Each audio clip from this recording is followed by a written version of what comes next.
Hello everybody, and welcome back to BioSC 140 Human Physiology. This video will cover Lab 22, Experimental Procedures.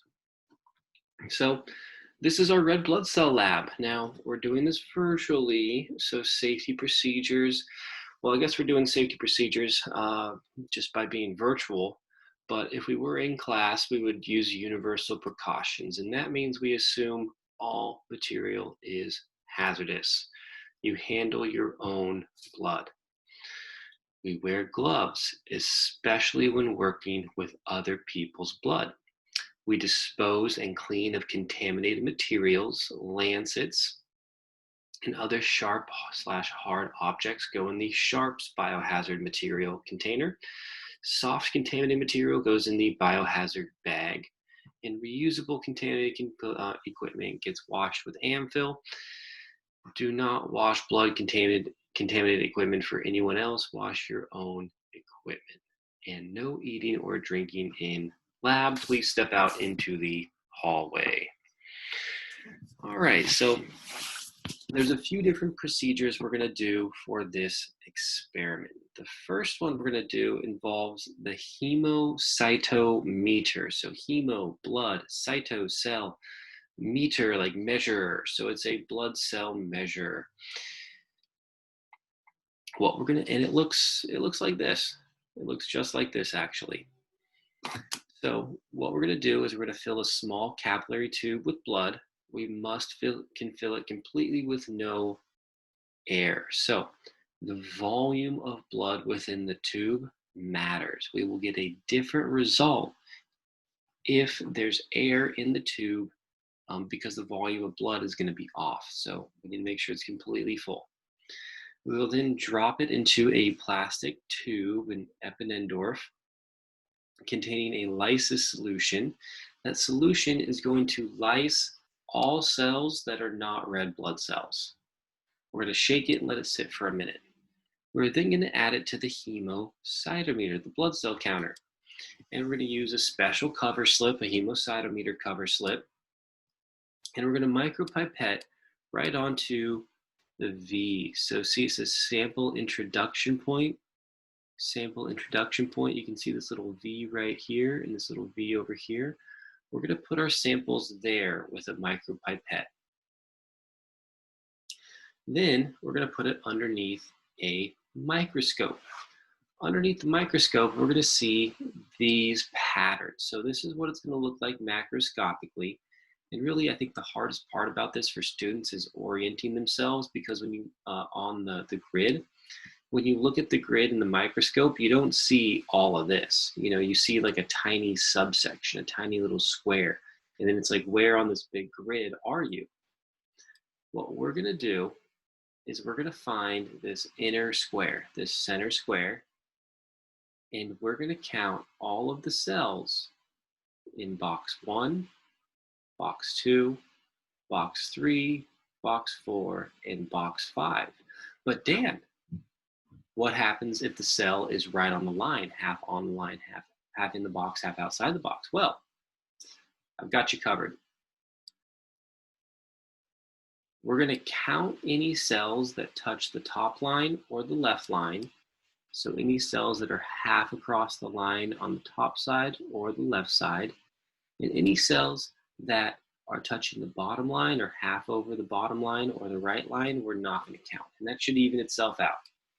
We're then going to add up the number of cells in all 5 of those squares, and we're going to multiply it by 10,000, and we will get our red cell count. So right here, it touches the bottom line, don't count it. Touch the bottom line, don't count it. Touches top line, count it. Touches top line, count it. Right, here's our example down in the bottom right. Next up, we are going to fill a large capillary tube, a heparinized capillary tube with blood, and it needs to be at least halfway full. We're then going to seal one end. So CritoSeal is like a clay that you stick the tube in and it seals one side. And that's going to prevent the blood from flying out when we centrifuge it for 5 minutes. So we're going to make sure the CritoSeal side is on the outside so that the blood when the centrifugal force gets applied, it doesn't, shoot the blood out the end of the tube. It's going to hold it in. So centrifuge for 5 minutes.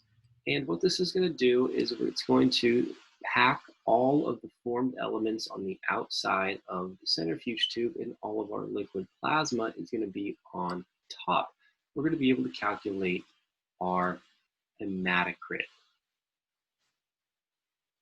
Next up, we're going to use the taoquest method to calculate hemoglobin concentration. So this one's fairly simple.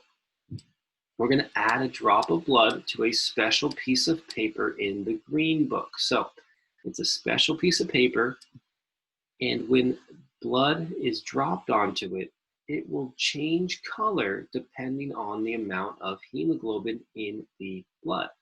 So you put a drop of blood on a piece of paper, it changes color, and then you compare that color to this reference scale you see right here. So if it matches this color, we'll know that it's this value. If it matches this color, we'll know that it's this value. And lastly, we're going to do blood typing. So with blood typing, we're going to have blood typing card right here. We're going to put 1 drop of blood in each circle. We're then going to add 1 drop about the same size as the blood, 1 drop of anti-A on the anti-A circle, 1 drop of anti-B on the anti-B circle, and 1 drop of anti-D or RH on the anti-D circle. And then we're going to have our control, which is just blood. We're going to use a toothpick and we're going to mix the blood. We're going to mix the blood. And what we're looking for is agglutination or clumping. We're looking for agglutination or clumping. So right here, don't really see any clumping. Right here, we don't see any clumping. Right here, you can see all that clumping. That's what we're looking for. AB reacts with A and B, so AB blood reacts with A and B. The way you're going to read this is if we see agglutination, the person is positive for that. So this person is positive for RH factor, not for the others. You can see the clumping there. All right, everybody handles their own blood. Wear gloves for shared equipment. Assume it's contaminated. Sharp things, hard things go in the sharps container. Soft things go in the biohazard. Spills in the bench get cleaned with Anfill. Slides cleaned with Anfill and bleach first. Beyond that, I will see you in the next video, in the discussion video. Let me know if there's anything you can do to help you, if you have any questions at all. Take care.